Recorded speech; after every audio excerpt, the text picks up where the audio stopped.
गंगा नदी के किनारे एक साधु रहते थे। वे बहुत विद्वान थे और उनके पास जादुई शक्तियां भी थीं।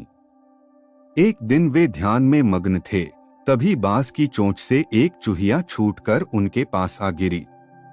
उन्हें वह बहुत अच्छी लगी, लेकिन घर ले जाने से पहले उन्होंने जादुई मंत्रों के प्रयोग से उसे एक लड़की में बदल दिया।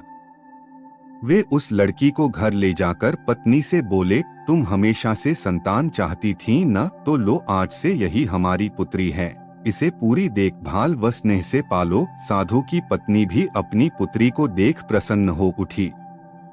वह उसे राजकुमारी की तरह पालने लगी।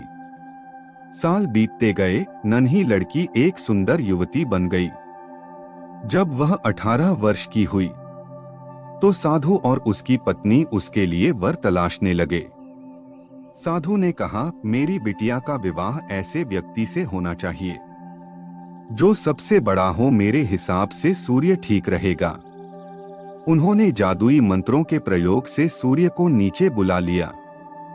उन्होंने उसे अपनी पुत्री से विवाह करने को कहा, पर पुत्री ने मना कर दिया। वह बोली, पिताजी, यह तो बहुत गर्म है, मैं उससे विवाह करूंगी जो इससे भी बेहतर हो। साधु निराश हो गए। उन्होंने सूर्य से कहा कि वे ही कोई वर बताएं। सूर्य ने कहा, बादलों के देवता से बड़ा कौन होगा, उनमें तो मेरी किरणों को भी रोकने की शक्ति है।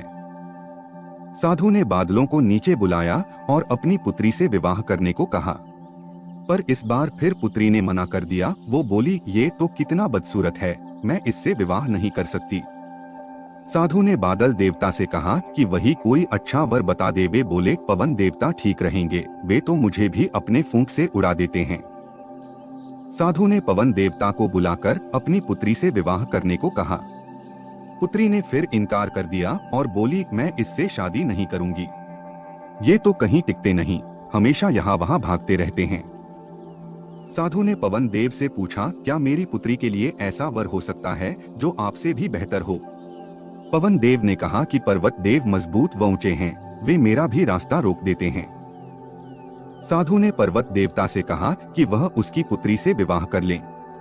पुत्री ने फिर से मना कर दिया। वह बोली, ये तो बहुत लंबे, सख्त और कठोर हैं, मैं इनसे विवाह नहीं कर सकती, इनसे भी कोई बेहतर चाहिए। पर्वत देवता ने चूहे का नाम बताया। वे बोले, माना मैं काफी सख्त, मजबूत और ऊंचा हूं, पर चूहे मुझ में भी आसानी से बिल बना सकते हैं। साधु ने चूहे को बुलाया। उसे देखते ही उसकी पुत्री खुशी से उछल पड़ी। हाँ पिताजी, यही तो है वह मैं जिससे शादी करना चाहती थी। साधु ने सोचा, इसे ही किस्मत कहते हैं। यह एक चूहिया थी और एक चूहे से विवाह करना ही इसके भाग्य में लिखा है। उन्होंने जादुई मंत्रों के प्रभाव से पुत्री को फिर से चूहिया बनाया। चूहा और चूहिया विवाह करके खुशी खुशी रहने लगे।